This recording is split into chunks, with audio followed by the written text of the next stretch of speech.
Salut, petit flash info. Voilà, les mutilations de bétail recommencent aux États-Unis. Plus de 300 cas dernièrement répertoriés. Et on se demande quand même vraiment pourquoi est-ce que le sujet reste encore tabou. Et il m'était venu à l'idée qu'il y a en fait une très grosse différence dans l'annonce de cette information de la situation des mutilations à la population, vu que la population est tellement différente en elle-même que ce n'est pas une population, c'est des populations humaines. Ben, c'est pas un propos racialiste. Imaginez, vous êtes en plein safari, vous tombez sur une tribu de lions végétariens. Ah, des lions végétariens, oui, voilà quoi. Mangent très peu, boivent beaucoup, vont trouver des plantes bourrées de protéines et ils mangent ça. On ne peut pas les comparer à d'autres lions. C'est une autre race de lions. C'est tellement différent après comme attitude vis-à-vis du biotope et de l'environnement même animal. C'est pas la même race. Hein, comment dire? Vous voyez? Il y en a un que vous pouvez aller fréquenter, puis il y en a un, je vous suggère de ne pas y aller. Ce sont de grandes échasses, bien stables, bien glissantes. Ou une petite soucoupe, hein, sans bruit, sans odeur. De plus, là, donc, j'écoute Linda Moulton-Hoove et elle raconte que certains de ses témoins se sont fait menacer par des Men in Black en leur disant nous savons que vous allez parler à Linda, nous tenons à vous féliciter pour votre patriotisme qui va faire que vous n'allez pas vous occuper de cette affaire plus loin. Et nous savons que vous aimez bien votre enfant et que si vous voulez que lui-même en aille, vous allez cesser de fréquenter Madame Linda Moulton-Hoove. Carrément, donc, menace de mort sur les enfants des témoins. Oui, non, mais enfin, sous prétexte de patriotisme en plus, enfin, ça c'est excellent, quoi. Cet argument de la sécurité nationale peut maintenant être décliné à toutes les sauces. Tout est de sécurité nationale à partir du moment où on crée des nations avec des lois qui sont outrancières. C'est juste du foutage de gueule. On prend les gens pour des enfants et tant qu'il n'y en a pas un qui dit « mais tu te fous de ma gueule », tout va continuer comme ça. Maintenant, quand il y en a un qui dit « tu te fous de ma gueule », on lui en met plein la gueule en général. Donc, il faut être un peu plus lucide que ça et prendre des précautions. Être connu, avoir le soutien d'une majorité qui se bougera les fesses en cas de péripéties.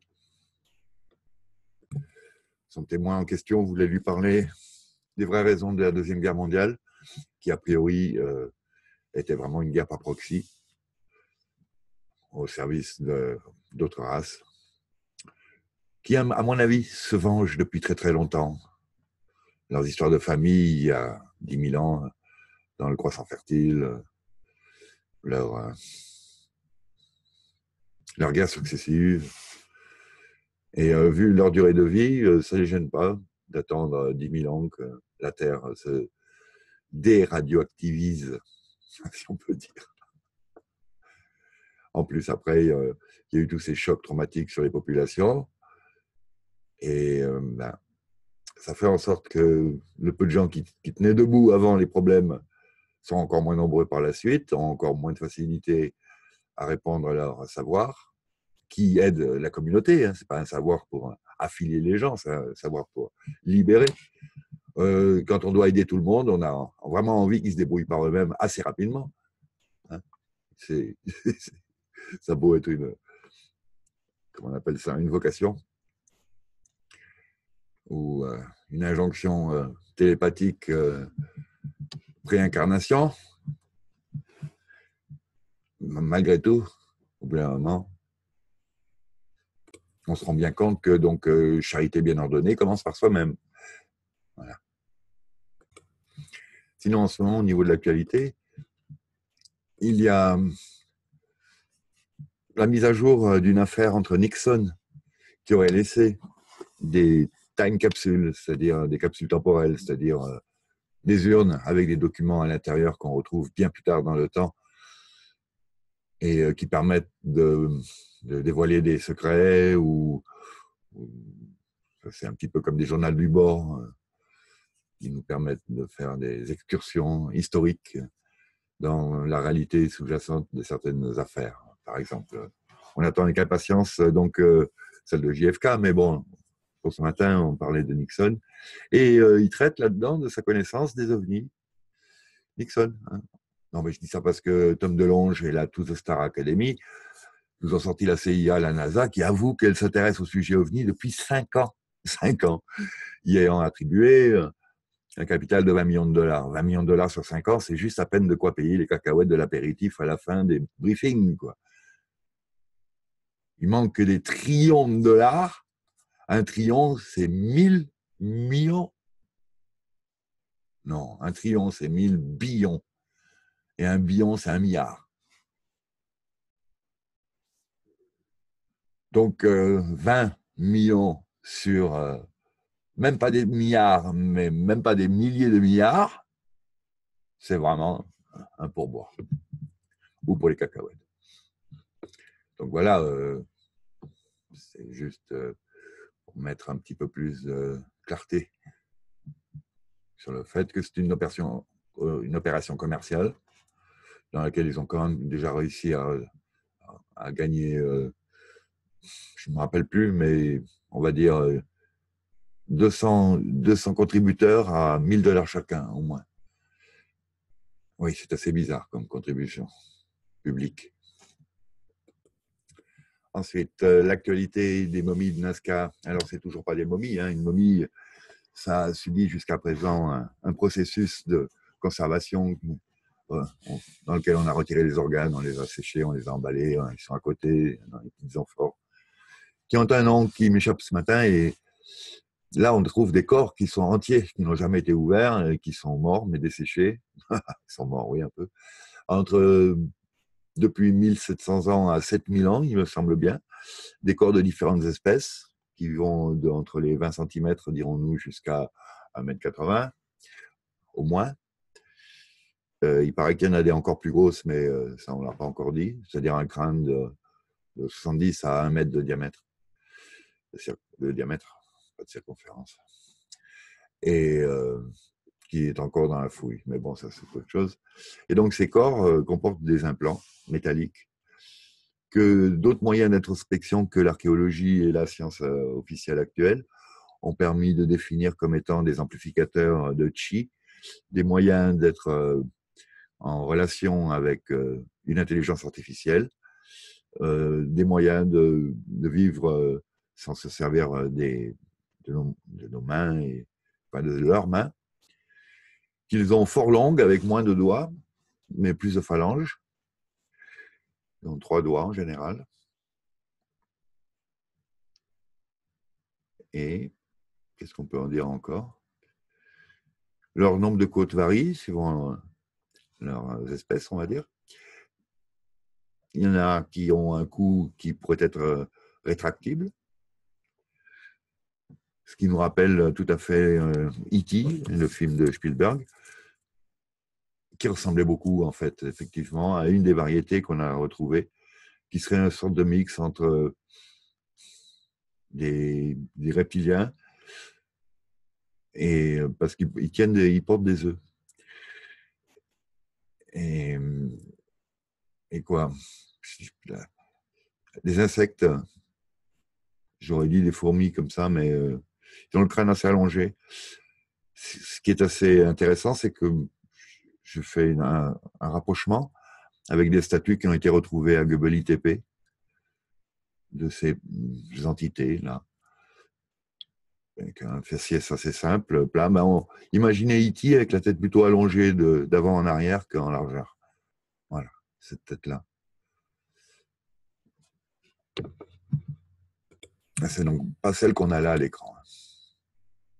Voilà, ça, c'est un corps qui fait dans les 22 cm, me semble-t-il. Oui.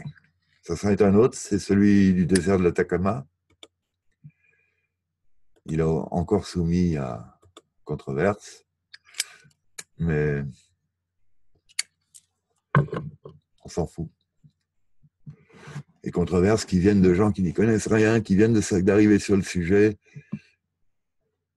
Je pense que c'est juste là pour...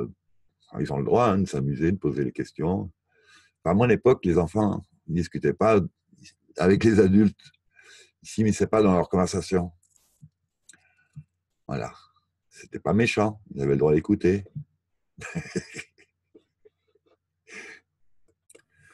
Bien, sans transition, Linda, qui nous traite d'une drôle de situation qui se passe dans le sud de l'Oregon, avec des problèmes de subduction de plaques tectoniques et aussi des disparitions de populations d'animaux, de hummingbirds en l'occurrence, ce sont des oiseaux. Oui, donc ce problème de colibri de la région de Cascadia, dans le sud de l'Oregon, n'est qu'un élément de plus qui devrait nous faire nous poser des questions et demander des réponses aux personnes concernées, soi-disant responsables, en fait incompétentes en général, ou très compétentes pour nous amener dans le mur, nous faire donc leur faire avancer la situation des gouvernements et de la population sur tous ces sujets, qui prouvent que depuis fort longtemps, il y a des activités para-humaines sur la planète, dont on voit les effets dans les disparitions d'enfants, les disparitions d'adultes, les mutilations de bétail, d'humains aussi, et les centaines d'observations d'OVNI, des centaines, depuis le début de l'année. Donc, en fait, en 2017, j'avais noté quelqu'un qui avait fait le compte. Donc, à Phoenix, 929 observations. Seattle, 616. Tucson, 480. Las Vegas, 699. Portland, 528. San Diego, 477. Chicago, 562. Las Vegas, je ne sais pas. Houston, 466. Denver, 429. Austin, 426. New York, 418. Orlando, 319.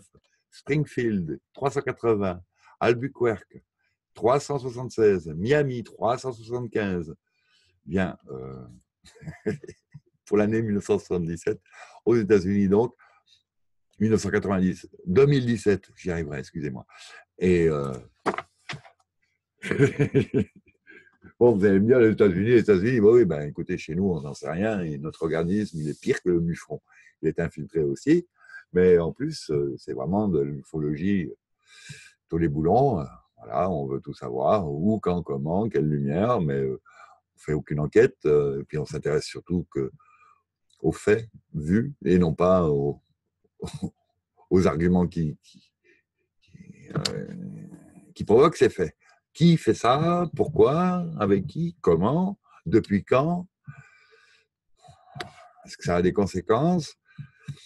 Puisqu'on a vu là qu'il y avait eu une enquête au-dessus de San Diego, et à 300 mètres d'altitude, ils ont repéré des navettes qui balançaient du gaz, pas des navettes terriennes, qui balançaient 4 genres de gaz, dont a priori les effets sont le contrôle mental sur la population qui la respire. Bien, c'est jamais pour nous soigner tout ce qui nous balance là. Ça se saurait.